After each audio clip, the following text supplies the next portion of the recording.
Hello বন্ধুরা, একটি শতকরার অঙ্ক দেখো কি বলেছে। একটি জিনিস 364 টাকায় বিক্রি করলে 9% ক্ষতি হয়, 10% লাভ করতে হলে বিক্রয় মূল্য কত হবে? দেখো, প্রথমে খুব সহজ পদ্ধতিতে করব।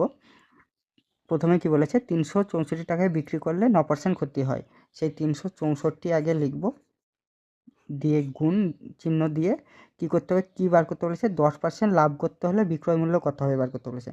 তাহলে উপরে লিখব 10% লাভ করতে হলে 100 টাকা যদি, তাহলে 100 টাকা যদি কেনা হয় তাহলে 10% হলে লাভ করলে 10% 10 যোগ হবে, আর নিচে হবে ক্ষতি। তাহলে 100-র সঙ্গে ক্ষতি কত পার্সেন্ট হয়েছে, 9% ক্ষতি হয়েছে, তাহলে বিয়োগ 9 দিয়ে দিলাম। তাহলে পরের লাইনে 364 গণিত 100 যুক্ত 100, এটা হবে 110, এটা হবে 91। এবার দেখো, 91 সঙ্গে 364 কাটলে 4 দিয়ে কেটে যাবে, তাহলে হবে উত্তর হবে 400। এটার সঙ্গে এটা গুণ করলে হবে 440 টাকা।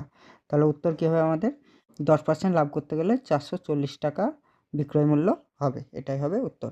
অঙ্কটি ভালো লেগে থাকলে তোমরা চ্যানেলটি সাবস্ক্রাইব করে দিও।